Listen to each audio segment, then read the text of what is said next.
তুই summer camp থেকে কি কি শিখলি বল? টেন্ট বানানো, জগিং, এসব আমার হ্যাবিট হয়ে গেছে এখন। হ্যাবিট হয়ে গেছে? নিয়ে নিজে বাড়িতে গিয়ে এরপর কি করবি? আমি সকালবেলা উঠবো, যেগুলো ওখানে করা তো কি জানো একটা নাম ভুলে গেলাম। সামার ক্যাম্পে আসার আগে কটায় উঠতিস? আমি হ্যাঁ এই সময় 10টা 11টা 12টা। আর এবার সামার ক্যাম্প থেকে ফিরে গিয়ে কটায় উঠবি? তাড়াতাড়ি উঠে যাবো। তাও এখানে কটায় উঠতিস? এখানে চলো 6টা। তাহলে তো অনেক 4 ঘন্টা ঘুমের গ্যাপ হয়ে গেল। এতদিন কি করে মেকআপ হবে? লাগবে না? আচ্ছা, ভেরি গুড। সামার ক্যাম্পের 3 দিন দারুণ আনন্দে কাটিয়ে আমরা পৌঁছে গেছি একদম অন্তিম লগ্নে। ম্যাক মাউন্টেনিয়ারিং অ্যাসোসিয়েশন অফ কৃষ্ণনগরের পক্ষ থেকে আয়োজিত বাচ্চাদের জন্য 19তম নেচার স্টাডি ক্যাম্প এক অনন্য সাধারণ আয়োজন। গত 3টে এপিসোড ধরে আপনারা দেখেছেন বাচ্চারা কিভাবে পাহাড়ের প্রাকৃতিক স্নিগ্ধতায় স্বয়ংনির্ভর হওয়ার পাঠ নিচ্ছে, করছে চিত্তাকর্ষক সমস্ত অ্যাক্টিভিটি। যদি না দেখে থাকেন তো লিংক রইল উপরের কার্ডে এবং ডেসক্রিপশন বক্সে। এখনো অনেক আকর্ষণীয় অংশ বাকি রয়েছে, সেই সবই দেখে নেব আজকের ভিডিওতে।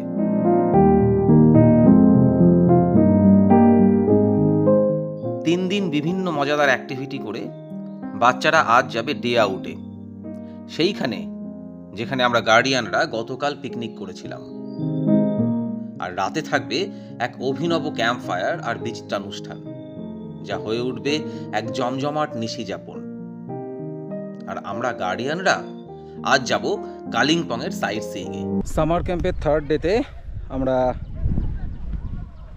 সাইট সিইং করতে গার্জিয়ানরা কালিম্পংয়ের বিভিন্ন দিকে এসেছি। তো তার মধ্যে এখন ডেলো পার্ক ঘুরছি। ডেলো পার্ক ইটসেলফ খুব সুন্দর জায়গা, কোনো সন্দেহ নেই। খুব সুন্দর সাজানো গোছানো ছিমছাম একটা পার্ক, এবং এখানেই সেই বিখ্যাত ডেলোর বৈঠক হয়েছিল, আপনারা সবাই জানেন হয়তো। বাট এনিওয়ে খুব ভালো। ওয়েদারটা এখন একটু ভালো হলো, এতক্ষণ চড়া রোদ্দুর ছিল, বেশ মাথায় হিট করছিল। সুতরাং সেটা একটা ব্যাপার। আর 2 নম্বর কথা যেটা, সেটা হচ্ছে যে একটুখানি মেজাজটাও খিঁচড়ে আছে, তার কারণ গাড়িওয়ালাদের সঙ্গে বেশ একটা ঝামেলা হয়েছে। ওরা যে স্পটগুলো আমরা ভেবেছিলাম যে দেখব আমরা, তার মধ্যে যেরকম মর্গান হাউস আছে, তারপরে ক্যাকটাস গার্ডেন আছে, এইগুলো ওরা বলছে দেখাবে না, কারণ ওদের সঙ্গে নাকি ওদের যে মালিক আর কি, মানে ড্রাইভার কি যারা হায়ার করেছে সেই এজেন্ট মেবি, তার সঙ্গে সেরকম কথা হয়নি। বাট এনিওয়ে, তো এইরকম একটা বাদানুবাদ চলছে। তো তার ফলে যেটা হচ্ছে যে জিনিসটা একটুখানি ডিস্টার্বড হয়ে আছে। তো দ্যাটস ওয়াই। নিচু আছে একটু। তো সেই কারণেই যেটা বলছিলাম যে বাচ্চারাই বেটার আছে। Summer camping is always better. অন্য কারোর উপর ডিপেন্ড করলে হয়তো এইরকমই অবস্থা হয়।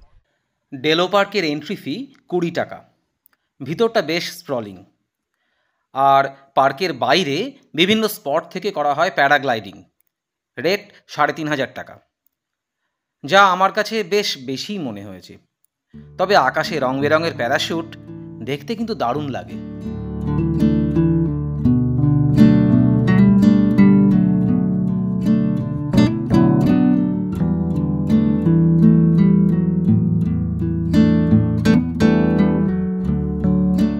তারপর চলে এলাম কালিম্পংয়ে, জমজমাট শৈল শহর। আমরা একদম মেইন বাজারে কর্মাস কিচেন রেস্টুরেন্টে লাঞ্চটা সেরে নিলাম। ভীষণ neat and clean, well behaved staff. ভিতর থেকে পাহাড়ের ফুটবল ফিল্ডও দেখা যায়।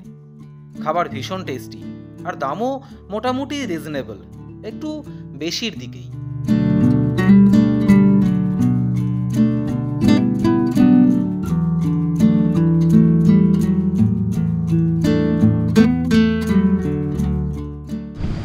কালিম্পংয়ে এসে এখন দাঁড়িয়ে আছি মর্গান হাউসের সামনে। এই হচ্ছে মর্গান হাউস।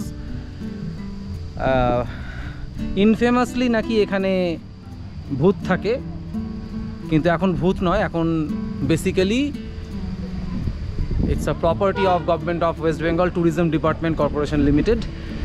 তো সুতরাং মানুষের মধ্যে যে ভূতগুলো সেইগুলোই হয়তো রিডিফাইন্ড। যাই হোক, কিন্তু দুঃখের কথা এটাই যে visitors not allowed, only residential guests R allowed inside the premises লেখাই আছে।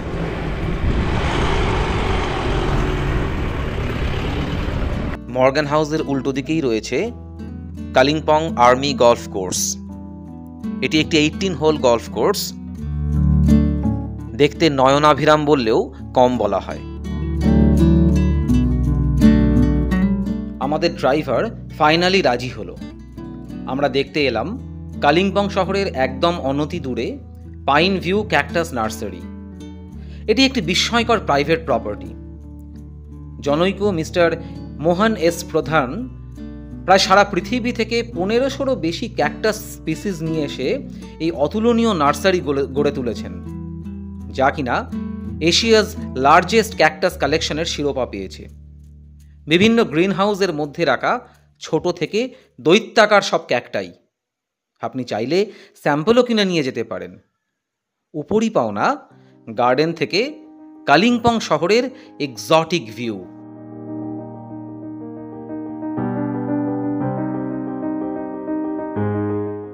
আজকে 1 তারিখ, সামার ক্যাম্পের 3য় দিন। সন্ধে হয়ে এসছে, প্রায় শেষের দিকে আমাদের ক্যাম্পিং, মানে বাচ্চাদের ক্যাম্পিং মেনলি। তো আজকে সন্ধেবেলাতে একটা দুর্দান্ত জিনিস হবে, একটা ক্যাম্প ফায়ারের ব্যবস্থা করা হবে। কিন্তু এখানেও একটা বিরাট বড় চমক আছে। সেটা হচ্ছে যে এই ক্যাম্প ফায়ার যেটা হবে এটাও কিন্তু একটা প্রতীকী ক্যাম্প ফায়ার। মানে ম্যাক যেখানে আছে এখানে সব কিছুই ভীষণ ইনোভেটিভ এবং ভীষণ পরিবেশ বান্ধব। প্রতীকী ক্যাম্প ফায়ার বলতে মোমবাতি জ্বালিয়ে ক্যাম্প ফায়ার করা হবে। আপনারা হয়তো ভাবতেই পারেন না যে মোমবাতি জ্বালিয়ে ক্যাম্প ফায়ার কী করে হয়, কিন্তু অ্যাকচুয়ালি ব্যাপারটা হচ্ছে যে মোমবাতি জ্বালিয়ে ক্যাম্প ফায়ারের উদ্দেশ্য এটাই যে অ্যাকচুয়াল ক্যাম্প ফায়ার করতে গেলে প্রচুর কাঠ পোড়াতে হয়, এবং এই কাঠ তো বন জঙ্গল কেটেই আসে, এবং তাতে আলটিমেটলি যেটা হয় সেই অরণ্যের ক্ষতিসাধন, অরণ্য ধ্বংস করা হয়। তো সেই অরণ্যকে রক্ষা করার একটা প্রয়াস এই প্রতীকী ক্যাম্প ফায়ার। প্রোগ্রাম শুরু হতে চলেছে, একদম এক্ষুনি শুরু হবে। চলুন যাওয়া যাক।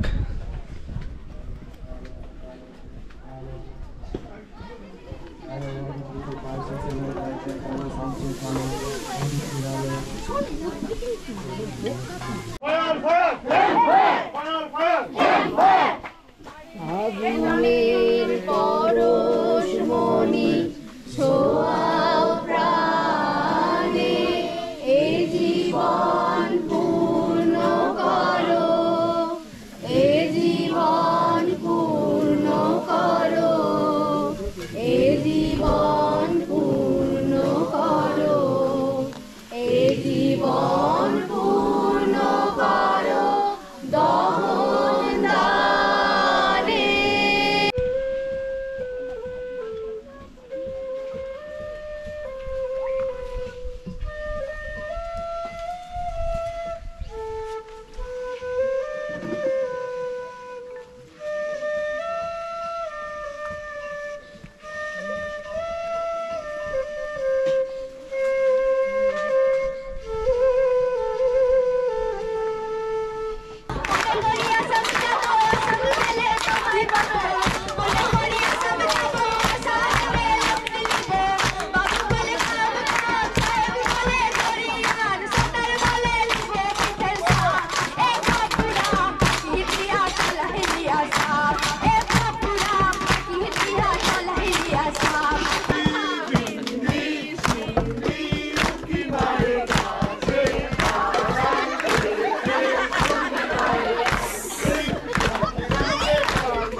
এটা মঙ্গল গ্রহ থেকে এনেছি।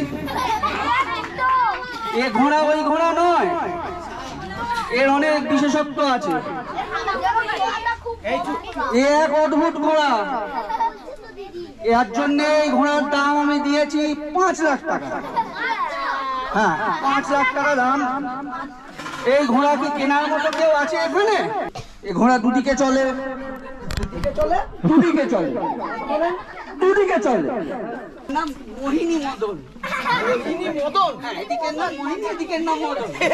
মোহিনী মদন। আচ্ছা, আমি একটু উঠি। হ্যাঁ,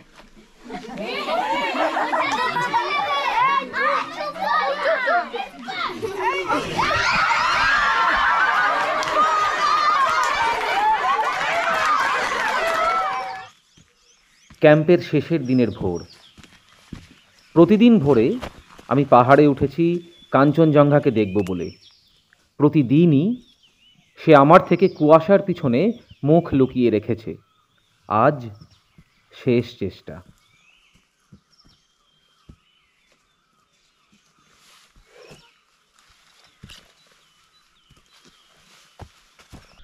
আজকে ক্যাম্পের শেষ দিন আমার কি মনে হলো যে আমি একটুখানি আর একবার টপে আসি, দেখি যদি দেখা পাওয়া যায়, আর একটুখানি পরিষ্কার করে পিকগুলো দেখা যায়। এবং আমি সকাল সকাল চলে এসেছি, খুব সকাল সকাল, একদম 5টা এখনও বাজেনি, জাস্ট হয়তো বেজেছে। এবং এসে you see how super lucky I am. ওই যে দিগন্ত বিস্তৃত কাঞ্চনজঙ্ঘা হাতের কাছে। ওহ, I can't believe my own eyes যে আমি দেখতে পাচ্ছি এরকমভাবে। এবং I have this whole place to myself. Kanchenjunga আমার জন্য পুরো একা দেখা দিয়েছে। ওহ, it's unbelievable, inexplicable feeling.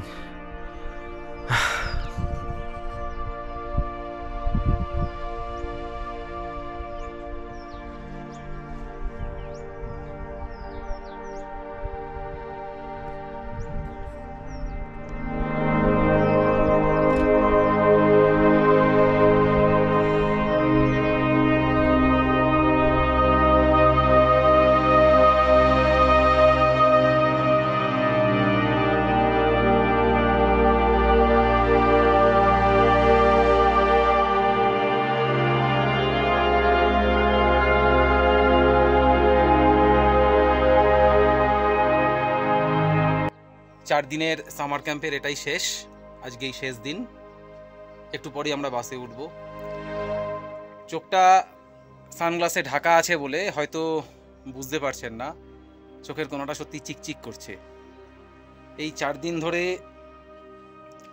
সত্যি একটা অদ্ভুত ভালো লাগা তৈরি হয়ে গিয়েছিল এই জায়গাটার প্রতি, এই সামার ক্যাম্পের প্রতি, এবং সর্বোপরি এই গোটা কর্মকাণ্ড ঘিরে থাকা সমস্ত মানুষগুলোর প্রতি। বলে বোঝাতে পারবো না এই কি ফিলিং। আর আমি পরের বারও আসতে চাই। আমার এই সামার ক্যাম্পটা খুবই ভালো লেগেছে, স্পেশালি ডে আউটের সময়টা, আর এই মাঙ্কি ক্রসিংটা, তারপরে এই গেমস যখন হয়, ট্রেজার হান্টটা খুবই ভালো লেগেছে। এই ভালো লাগানোর কারিগর ম্যাকের সমস্ত গাইডস, যারা নিঃস্বার্থভাবে অক্লান্ত পরিশ্রম করে গিয়েছে এই বাচ্চাদের পিছনে। আছেন পর্দার আড়ালের কুকরা, যারা প্রতিদিন আমাদের রসনা তৃপ্ত করে গেছেন। আছেন গাছ কাকু প্রবীর রঞ্জন সুর, পাখি কাকু রতন গাছুই, ম্যাকের সকল প্রবীণ মেম্বার্স, এবং সর্বোপরি বসন্ত সিংহ রায়। সামার ক্যাম্প এখানেই শেষ হচ্ছে, এবং আমার ভিডিও এই সামার ক্যাম্প থেকে যা টেক অ্যাওয়ে তা হলো এই কাঞ্চনজঙ্ঘা দেখার মতো। আপনি সবসময় দেখতে পাবেনই এর কোনো মানে নেই, আপনাকে স্ট্রাগল করে যেতে হবে। You have to keep trying and trying. একদিন you will get the reward for your hard work. তো সেই হার্ড ওয়ার্ক করে যাওয়ার চেষ্টা করতে করতে স্টাম্বল করা, পড়ে যাওয়া, খারাপ লাগা, উঠে দাঁড়ানো, আবার লড়াই করা, নিজের জিনিসটা নিজে করে নেওয়া, এইগুলোই এই সামার ক্যাম্প থেকে নিয়ে যাওয়ার। বাচ্চারা এটাই শিখছে। বাচ্চারা হয়তো সামার ক্যাম্প করতে গিয়ে তাদের কখনো খারাপ লেগেছে, তাদের হয়তো মায়ের জন্য মন খারাপ করেছে, হয়তো তাদের কখনো শরীর খারাপ হয়েছে, হয়তো মন খারাপ করেছে, হয়তো রাত্রিরে ঘুমোতে পারেনি, হয়তো তার পাশে যে ছেলেটা শুয়েছে বা মেয়েটা শুয়েছে তার সাথে অ্যাডজাস্ট করতে অসুবিধা হয়েছে, কিন্তু তা সত্ত্বেও সে থেকেছে, তার সঙ্গেই সে রুম শেয়ার করেছে। এবং এটাই শেখার, যে জিনিসগুলো সে এক্সপিরিয়েন্স করেছে, যে খারাপ জিনিসগুলো হয়তো তার সাথে হয়েছে, ভবিষ্যৎ জীবনে এই একই জিনিস তার সঙ্গে বহুবার ঘটতে থাকবে। যেটা স্কুলে শেখানো হয় না, যেটা কলেজে শেখানো হয় না, যেটা শেখার কোনো ডিগ্রি নেই সমাজে, সেটা এইখানে শেখানো হয়। সেইটা ম্যাক শেখায়। এটাই শেখার, এটাই সামার ক্যাম্পের টেক অ্যাওয়ে। এবং আমিও আমার ভিডিও থ্রু দিয়ে এই মেসেজটাই দেওয়ার চেষ্টা করেছি।